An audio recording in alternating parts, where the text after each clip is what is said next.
असं कसं होतं? हे काय होत? मी वेडा होईन आता. तुला एवढ्या वेळा भास होत होते, मग पुन्हा नव्याने एखादी विचित्र गोष्ट घडल्यानंतर हा भासच आहे असं नाही वाटलं तुला? नाही हो, मला तेवढा विचारच करता नाही आला.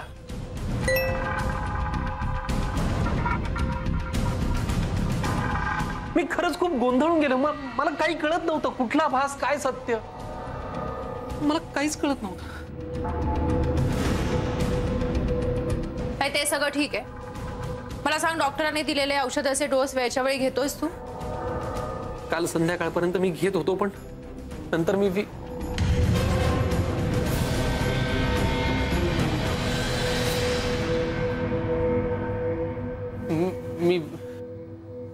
विसरलो. विसरलास? विसरलास की मुद्दाम टाळलंस? सनील, तुला बरं व्हायचं नाहीये? Madam please. आम्ही करू त्याला औषध घ्यायचे.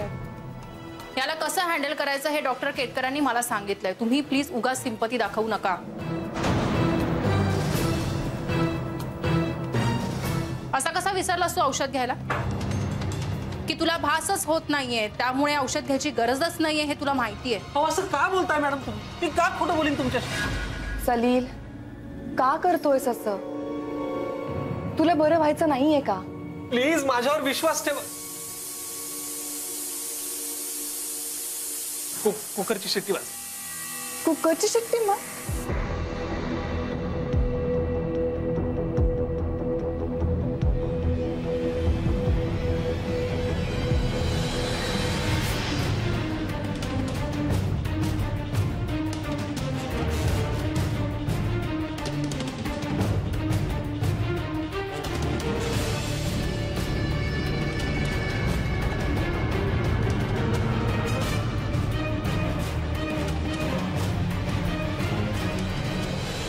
मॅडम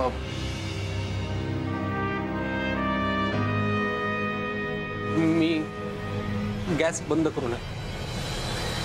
मॅडम खोटं बोलतोय हा. गॅस बंदच होता. याने रिकामा कुकर बंद गॅसवर ठेवला. मी खोटं बोलत नाहीये.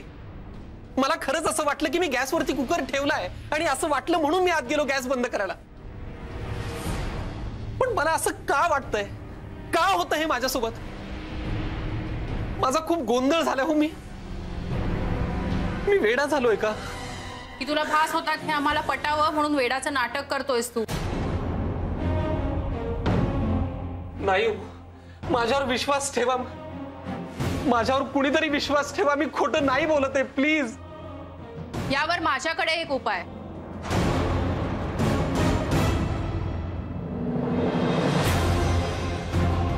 यापुढे असं काहीही घडलं, तुला काहीही वेगळं जाणवलं की लगेच मोबाईल मध्ये शूट करायचं. अहो मॅडम, माझ्यावर विश्वास ठेवा. मी गोंधळलोय पण मी खरं बोलतोय. सलील, मी तुला शेवटचा चान्स देते. नाहीतर काय उपाय करायचा हे डॉक्टर केतकरांनी मला सांगितलंय. नाहीतर काय करणार तुम्ही?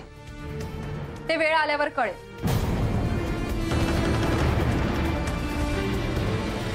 एंड आय होप सलील, ती वेळ तू येऊ देणार नाहीस. आमच्यावरही आणि स्वतःवरही.